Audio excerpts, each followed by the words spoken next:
नमस्कार, मैं कुमुद पटेल केजेपी एजुकेशन में आप सभी का स्वागत करती हूँ। आज मैं हिंदी विषय में स्टैंडर्ड 11 की काव्य नंबर 5 जिसका नाम है शिक्षक के नाम पत्र व पद्य आज हम सीखने वाले हैं। तो सबसे पहले विद्यार्थी मित्र हम देखेंगे कवि परिचय। तो जो हमारी 5वीं काव्य है शिक्षक के नाम पत्र, उनके जो कवि हैं अब्राहम लिंकन। तो अब्राहम लिंकन का जन्म अमेरिका के केंटक राज्य के हॉडनविले के गांव में हुआ था। ऐसा कहा जाता है कि फरवरी सन 1809 में एक अत्यंत गरीब परिवार में उनका जन्म हुआ था। वे अपने प्रयत्न से विभिन्न स्थानों से पुस्तकें मंगाकर रात को चूल्हे के आग के प्रकाश में पढ़कर ज्ञान प्राप्त करते थे। स्वाध्ययन द्वारा पढ़ाई करके इलिनॉइस में वकील का पदभार संभाला। सन 1854 में रिपब्लिकन पार्टी का नेतृत्व भी किया तथा 1860 में अमेरिका के 16वें राष्ट्रपति बने। बचपन से ही शक्तिशाली लिंकन ने देश को सदा 2 भागों में बंटने से बचाया तथा भयंकर रूप से अमानवीय गुलामी प्रथा से भी देश को मुक्ति दिलाई। इसलिए उन्हें आज़ादी का मसीहा भी कहा जाता है। विद्यार्थी मित्र, अगर अब्राहम लिंकन की हम बात करें, ये जो हमने कवि परिचय देखा इसमें हमने देखा कि वो बहुत ही गरीब परिवार में, उसके पिता किसान और नाई का काम भी करते थे। तो जो हमने देखा उनके बारे में यहाँ पे हमें जो कवि परिचय दिया है उसमें बताया गया है। तो कहने का तात्पर्य यह है कि गरीबी में जीते हुए भी उन्होंने एक राष्ट्रपति का पद जब हासिल किया है, तो उनका जो संघर्ष है, अगर वो संघर्ष की बात ही आप लोग समझे तो ये अब्राहम लिंकन जो पर्सन है यानी व्यक्ति है, तो वो व्यक्ति के जीवन में हम बहुत कुछ सीख सकते हैं। उनका जीवन संघर्षमय रहा है। तो यदि आपको अब्राहम लिंकन के बारे में ज़्यादा जानना है तो विद्यार्थी मित्र, मैंने उनके जीवन कवन का पूरा एक वीडियो बनाया है। जिसको आपको देखना हो, सुनना हो तो यही वीडियो के नीचे डिस्क्रिप्शन में मैंने आपको उसकी लिंक भेजी है, तो आप वहाँ से उसको देख सकते हैं। देखना या सुनना इसलिए मैं ज़रूरी मान रही हूँ कि मुझे लगता है कि अब्राहम लिंकन जो है वो एक ऐसा उदाहरण है, यानी कि श्रेष्ठ ऐसा उदाहरण है कि जो मानवी बार बार गिर के खड़े होने का प्रयत्न करता है, उनके लिए उनकी जो कहानी है वो श्रेष्ठ, बेस्ट, और जो पड़े हुए हैं, जो गिरे हुए हैं, यानी कि बहुत मुसीबत में है, जिंदगी से हार गए हैं, तो उनके लिए ये वरदान रूप कहानी भी हो सकती है अब्राहम लिंकन की, या उनकी जो बातें हैं, उनका जो संघर्ष है। अगर हम उनकी संघर्ष की बातें अगर हमारे जीवन के अंदर की जाए तो हमें लगता है कि हमारी जो मुसीबतें हैं, हमारे जो दुख है, वो उनके संघर्ष के सामने तो बहुत ही छोटे हैं।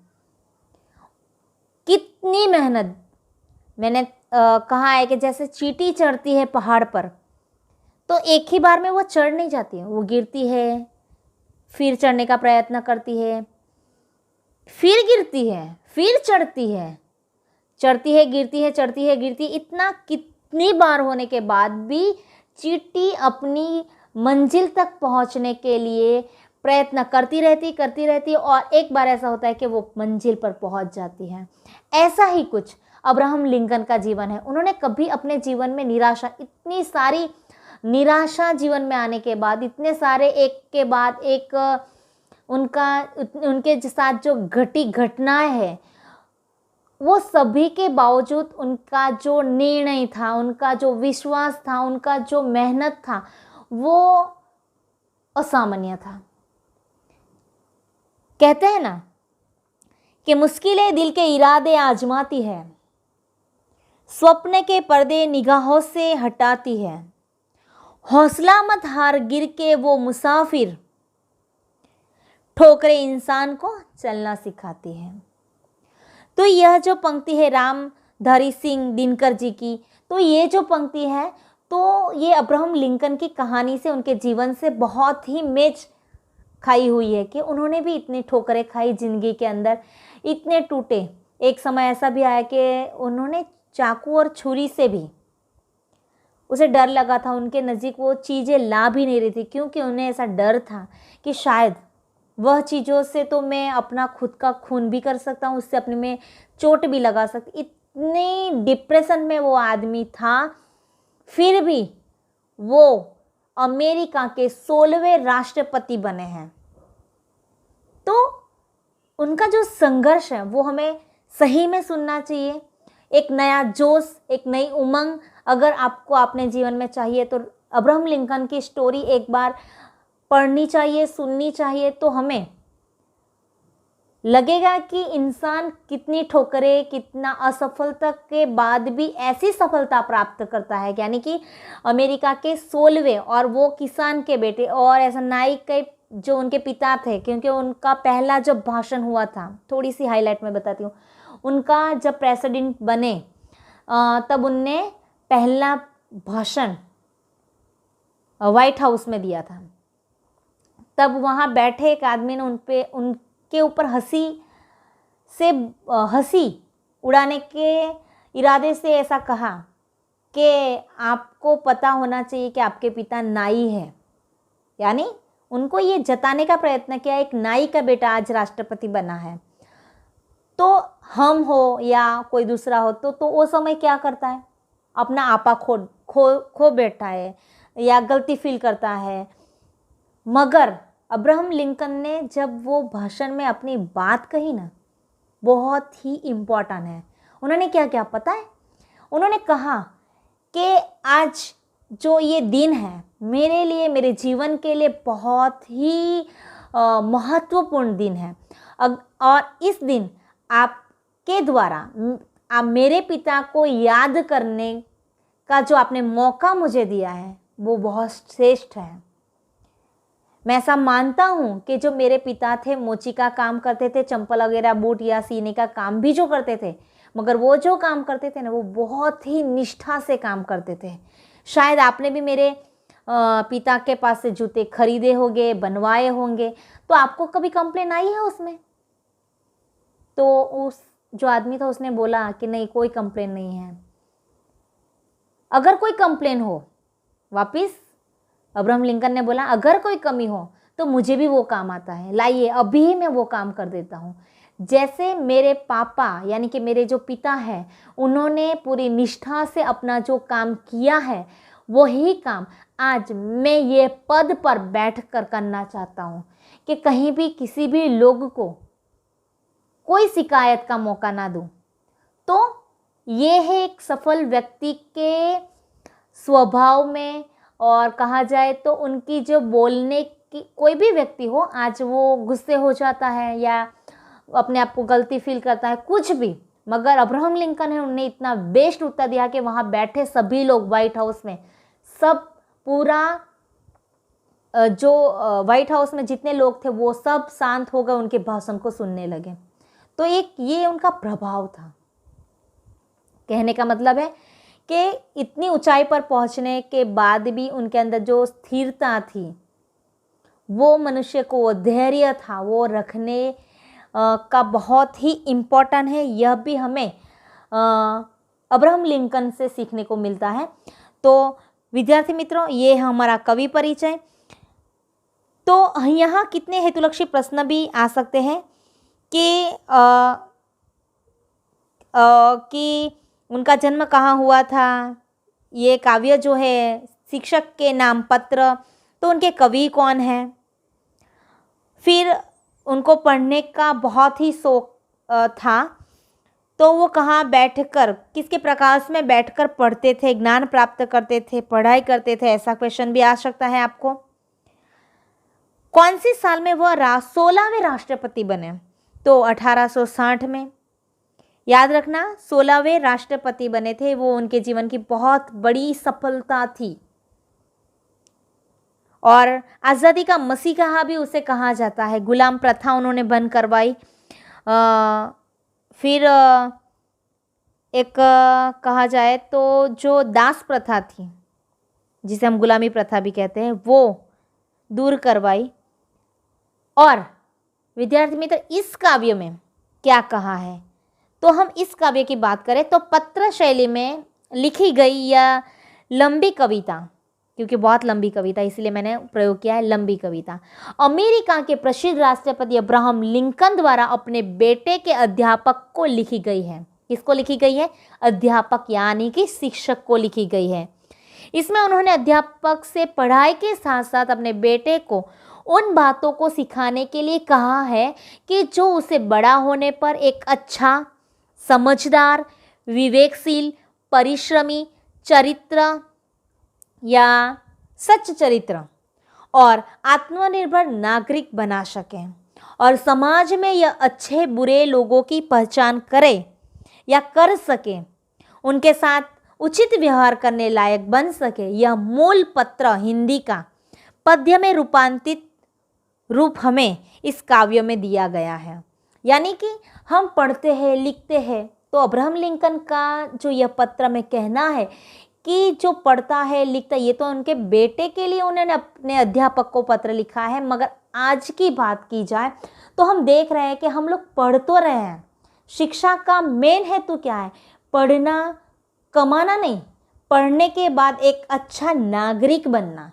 और इसके अंदर जो अब्राहम लिंकन ने जो हमें ये काव्य में बताया है कि भाई विवेकशील होना चाहिए, परिश्रमी होना चाहिए, चरित्रशील होना चाहिए, आत्मनिर्भर होना चाहिए, उसके अंदर अच्छे बुरे लोगों को पहचानने की पहचान करने क्या और उनके साथ उचित व्यवहार करने लायक भी आदमी होना चाहिए, इंसान होना चाहिए। यह बात यह काव्य में बहुत अच्छे से उदाहरण सहित हमें दिखाई गई है। तो अब हम काव्य को देखेंगे। तो पहले ही काव्य में क्या, पत्र में क्या लिखा है तो देखते हैं। आदरणीय गुरुजी, सभी आदमी न्यायप्रिय नहीं होते सभी सत्यनिष्ठ। मेरा बेटा सीखेगा यह कभी न कभी।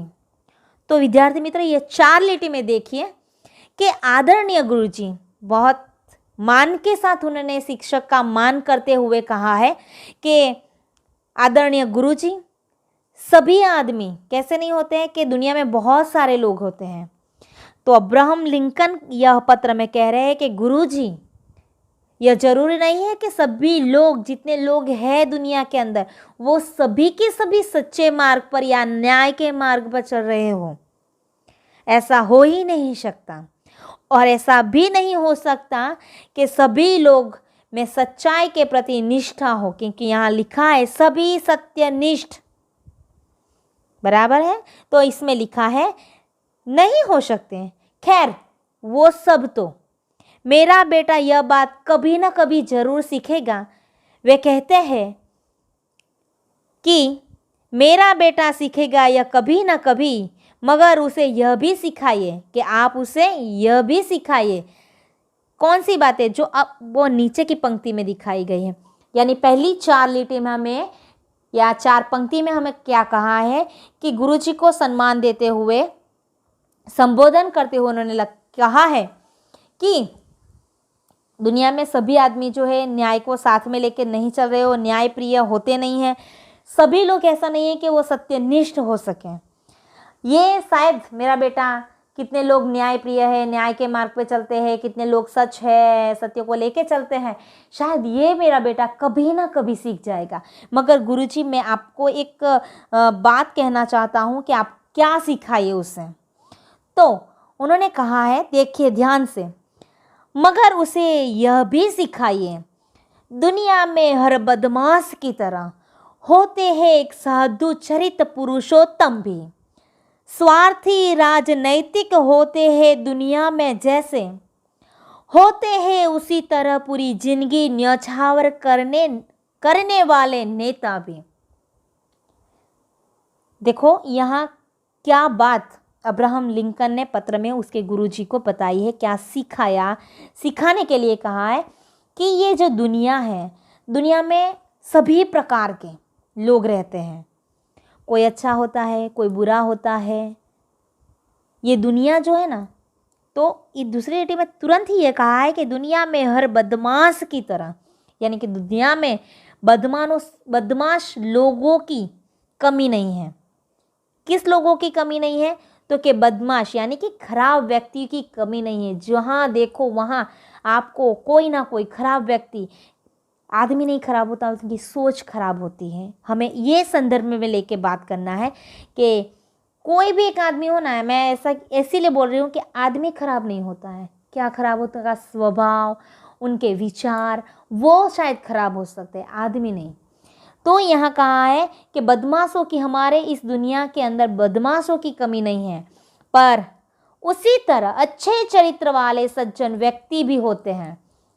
इतनी सारी दुनिया है, दुनिया में बहुत सारे लोग हैं, कहीं ना कहीं आपको कौन से तो खराब व्यक्ति यानी बदमाश लोग मिल ही जाएंगे, मगर दुनिया में ऐसे लोग भी हैं जिसे हम चरित्र वाले यानी कि सज्जन, अच्छे स्वभाव, चाल चलन वाला भी कह सकते हैं हम। साधु चरित्र लिखा है ना यहाँ, तो उसका मीनिंग होता है कि अच्छे स्वभाव व चाल चलन वाला, यानी अच्छा व्यक्ति, उनका स्वभाव अच्छा है, उनकी चाल चलत अच्छी है। क्योंकि यहाँ जो शब्द दिया गया है उस पर खास ध्यान देना है, साधु चरित्र यानी कि सज्जन व्यक्ति। और सज्जन व्यक्ति के क्या लक्षण हैं? तो सज्जन विषय उसे कहते हैं जिसको थोड़ी परिभाषा में दूं सज्जन व्यक्ति की, तो सज्जन विषय ऐसे कहा जाता है कि वो पर धन को कभी हाथ नहीं लगाता, दूसरों के धन की या संपत्ति की उसे कोई लालसा नहीं होती, सभी स्त्रियों को माता के समान देखता है, उसके हृदय में हर वक्त एक ही चीज़ होती है, दूसरों की हेल्प, मदद, बन सके इतना कर सके, वो ट्राई करता है कि कैसे मैं दूसरों की मदद करूं जो दुख में है। वो सज्जन के गुण हैं। दूसरा साथ में उसके लिए कोई व्यक्ति मित्र हो या दुश्मन हो, उसके लिए सभी के लिए जो भाव होता है वो समान होता है। उच्च नीच का या प्रतिष्ठा का उसे बहुत मोह नहीं होता है, तो इसे हम सज्जन व्यक्ति कहते हैं। तो दुनिया में जितने बदमाश लोग हैं ना, उतने ही साथ कहीं ना कहीं सज्जन व्यक्ति भी हमें है, ऐसा हमें इस काव्य में अब्राहम लिंकन के द्वारा कहा गया है। और साथ ही क्या कहा है कि स्वार्थी राजनैतिक होते हैं दुनिया में जैसे होते हैं उसी तरह पूरी जिंदगी न्यौछावर करने वाले नेता भी। क्या कहा है? देखो कि जिस प्रकार संसार में राजनेताओं में स्वार्थी राजनेता होते हैं, उसी प्रकार निस्वार्थ भाव से अपना सारा जीवन जन कल्याण के लिए न्यौछावर कर देने वाले नेतागण भी दुनिया में होते हैं। यानी कि जो यहाँ नेताओं की बात की है, क्योंकि वो 16वें राष्ट्रपति थे, उन्होंने सभी देखा है कि कौन से कैसे नेता होते हैं। तो यहाँ इसीलिए कहा है कि राजनेताओं जो होते हैं वो भी खुद कैसे होते हैं? स्वार्थी होते हैं, खुद का सोचते हैं। 5 साल राज करना है तो मेरा क्या होगा, उससे मुझे कितनी संपत्ति मिलेगी, मैं क्या क्या कर सकता हूँ, पहले खुद का देखता है। यानी यहाँ कहा है कि स्वार्थी राजनेता भी है दुनिया के अंदर, मगर उसके साथ साथ निस्वार्थ भाव से, खुद को कुछ नहीं चाहिए मगर देश की सच्ची सेवा करनी है, देश के लोगों की सेवा करनी है, जो मुसीबत में है उसकी सेवा करनी है, जिससे देश का अर्थतंत्र सही चल सके। तो ऐसे नेतागण भी दुनिया में, देश में है। और यह बात आप किसको सिखाने की बात की है? अब्राहम लिंकन ने कहा है कि यह बात आप मेरे बेटे को सिखाइए। यह पंक्ति में यह कहने का यह तात्पर्य है। फिर आगे क्या कहा है देखते हैं। होते हैं घात में दुश्मन अगर, तो सहायक मित्र भी होते हैं। मैं जानता हूँ सभी बातें झटपट नहीं सिखाते बनती, फिर भी हो सके तो उसके मन में समझाइए। देखो, यहाँ बहुत अच्छी बात की है कि एक शिक्षक छात्रों को यानी विद्यार्थी को अगर सिखाना, ये अच्छे गुण सिखाना चाहते तो तुरंत ही बोला है और विद्यार्थी या छात्र समझ जाता, ऐसा नहीं है। उसको समझने में, अनुभव करने में समय लगता है। कहाँ है ना कि हम जब एग्ज़ाम देते हैं, एक सिंपल सा उदाहरण कि जब हम एग्ज़ाम देते हैं, मान लो आप सभी कोई ना कोई क्लास में हो, अभी आप 11वीं में हो, तो आप क्या करोगे, अभी पढ़ोगे, पढ़ने के बाद उसे लर्न करोगे और एग्ज़ाम की जो डेट होगी उसके दौरान आप उसमें एग्ज़ाम में आंसर लिख के या परीक्षा दोगे। मगर ज़िंदगी कैसी है, वो भी एक परीक्षा है, मगर वो परीक्षा में क्या होता है, पहले एग्ज़ाम दो, पढ़ना नहीं है, पहले एग्ज़ाम देना है फिर सीखना है, सीख के एग्ज़ाम देना नहीं है। तो ये ज़िंदगी है कि अनुभव पहले होता है। तो यहाँ जो शिक्षक है वो बच्चे को ये जो गुण आने चाहिए वो आप क्या करो कि धीरे धीरे सिखाओ। वो जल्दी तो सीखने वाला ही नहीं है कि बोला कि सीख गया, ऐसा तो होने वाला नहीं। इसीलिए कहा है दूसरी पंक्ति में कि होते हैं घात में दुश्मन अगर, तो सहायक मित्र भी होते हैं। कि इस संसार में हर प्रकार के मनुष्य होते हैं, जहां घात लगाए हुए दुश्मन मौके की तलाश में बैठे होते हैं। कि हमारे जो दुश्मन हैं वो क्या देखते हैं, घात लगा के बैठे हुए कि ऐसा कब मौका आता है तो हम उसे नीचा दिखा सकाए, हमारी दुश्मनावट उनके साथ निकाल सकते हैं। मगर साथ ही साथ अब्राहम लिंकन ने हमें यह भी बताने का प्रयास किया है कि ऐसे बहुत सारे लोग हैं जो अपनी दुश्मनावट निकालने के लिए ताके हुए बैठे होते हैं कि कब मैं अपने दुश्मनावट कैसे कोई भी प्रकार से निकाल सकूं। मगर उसी के साथ ही ऐसे मित्र भी होते हैं जो सदा हमारी सहायता करने के लिए तत्पर रहते हैं। ये खुद का उनका अनुभव है, क्योंकि मैंने आपको बताया कि वो जब डिप्रेशन में थे, उनका ही उदाहरण दे रही हूँ मैं, कि वो जब डिप्रेशन में थे तो उनके मित्र ने उन्हें समझाया, वो डिप्रेशन में से बाहर निकाले। फिर उनको निकालने के बाद उन्होंने चुनाव लड़ा और लड़ने के बाद वो जीते और 16वें राष्ट्रपति भी बने। तो ये श्रेष्ठ उदाहरण है उनका कि मित्र ऐसे भी होते हैं जो आपको कभी भी कोई भी समय पर सहायक बनने का प्रयत्न करते हैं, यानी तत्पर रहते हैं। इसीलिए कहा गया है ना कि मित्र ऐसा ढूंढना चाहिए या होना चाहिए कि दुख में वो आगे रहे और सुख में वो पीछे रहे। ये मित्र की व्याख्या है। तो ऐसे मित्र भी होते हैं और दुश्मन कैसे होते हैं वो भी आपको शिक्षक को कहा है कि वो भी सिखाओ। मैं जानता हूँ कि ये सब वो झटपट नहीं सीखेगा और ये सिखाने का काम झटपट कभी नहीं होता है। वो अब्राहम लिंकन कह रहे हैं कि ये मैं जानता हूँ, फिर भी उसके मन में ये जमाइए, यानी ये बिठाइए। ऐसी भी दुनिया है, दुनिया में ऐसे भी लोग हैं, ऐसे लोगों को पहचानना है और पहचानने के बाद उनके साथ कैसा व्यवहार करना है ये भी सिखाना है। क्या? क्योंकि ऐसे दुनिया में हमें जीवन जीना है तो हमें कैसे स्टेबल होकर रहना है, यह बात अब्राहम लिंकन अपने बेटे को सिखाना चाहता है अपने शिक्षक के थ्रू। इसीलिए शिक्षक को उन्होंने ये पत्र लिखा हुआ है। फिर आगे कहा है, पसीना बहाकर कमाया हुआ एक पैसा तक फोकट में मिले हंडे से ज्यादा मूल्यवान है। सिखाइए उसे कैसे झेलते हैं हार और सिखाइए जीत की खुशी को स्वयं से मनाइए। बहुत ही श्रेष्ठ बात यहाँ अब्राहम लिंकन ने हमें यह पंक्ति में बताने का प्रयत्न किया है कि पसीना बहाकर जो कमाया हुआ पैसा होता है ना, वो कैसा होता है, बहुत ही मूल्यवान होता है। यानी कि मुफ्त में मिले एक घड़े का जो पैसा, यहाँ शब्द दिया हुआ है कि सोने चांदी की मुद्राओं भरने वाला घड़ा, हड़े यानी घड़ा, जिसे हम हंडा भी बोलते हैं, तो ये हंडे का शब्द दिया हुआ है कि सोना चांदी मुद्राओं को भराया या पैसे भरा हुआ घड़ा। तो यहाँ ये कहा है कि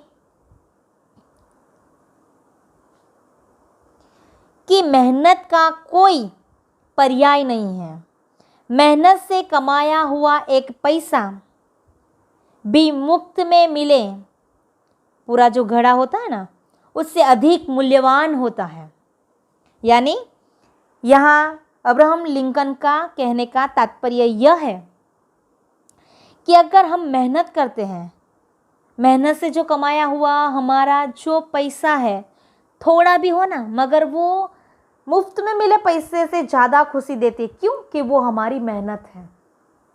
तो ये मेहनत जो है, यानी कि उनके अब्राहम लिंकन का कहना है कि आप मेरे बेटे को मन में यह बात अवश्य बिठा दीजिए कि मेहनत का कोई पर्याय नहीं।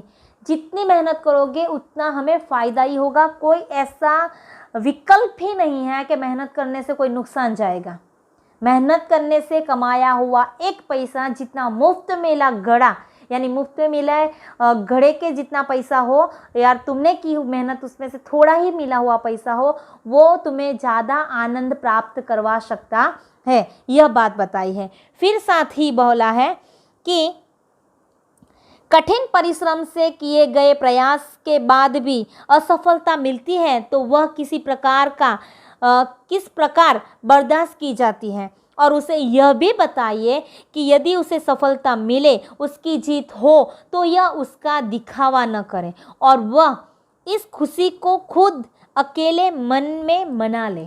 यानी कहने का मीनिंग है कि आज हम देख सकते हैं कि आदमी जितने ऊपर जाने का प्रयत्न, यानी उनकी जो प्रगति है, यानी सफलता की सीढ़ी चढ़ते चढ़ते चढ़ते इतना ऊपर जाते हैं कि कभी कभी कोई आदमी, कोई इंसान ऐसा होता है कि सफलता की सीढ़ी को चढ़ते ही एक बार उसके एक के बाद एक बार चढ़ता है, तो बहुत ऊपर जाने के बाद अगर उसे निष्फलता मिलती है तो वो वहाँ स्टेबल नहीं रह सकता। वो निष्फलता उसको इतना जो जीता है, उतने ऊपर गया है, वहाँ से नीचे आने में उसे थोड़ा भी दे, वो हार को बर्दाश्त कर ही नहीं सकता है। तो कि अगर आपने बहुत ही मेहनत की है, मान लो आपका एक श्रेष्ठ उदाहरण देती हूँ कि आपको 12वीं के अंदर आपका ध्येय है कि मुझे बोर्ड के अंदर, यानी कि गुजरात के अंदर या भारत के अंदर, आप कोई भी स्टेट में हो तो वहाँ पे आपको वो ज़िले में, वो राज्य में फर्स्ट लाना है, और आपकी इतनी मेहनत है, आपने दिल लगा के रात दिन देखा नहीं और मेहनत की है, मगर शायद ऐसा हुआ कि आपकी मेहनत के हिसाब से आपका रिजल्ट नहीं आया है। तो यहाँ अब्राहम लिंकन कहना चाहते हैं मेहनत करने के बाद भी ऐसा हो सकता है कि हमें हमारा रिजल्ट ना मिले, तो वहाँ भी हमें संभलना है, नहीं कि टूट जाना है। असफलताएं जीवन में बहुत सारी आती है, और ये श्रेष्ठ उदाहरण मैंने आपको बोला है कि एक बार अब्राहम लिंकन की पूरी कहानी एक बार आप जरूर सुनिए, पता चलेगा वो कितनी बार हारे हैं, उनकी जिंदगी में उन्होंने क्या क्या खोया, फिर भी वो 16वें राष्ट्रपति बने हैं। तो उन्होंने ऐसा कहा है कि मेरे बेटे को ये सिखाइए कि इतनी मेहनत करने के बाद अगर आपको सफलता नहीं मिलती है तो वो सफलता नहीं मिलती है तो भी अपने आप को कैसे हम डट कर उसका सामना कर सकते हैं, यानी कि बर्दाश्त कर सकते हैं, वो उसे सिखाइए।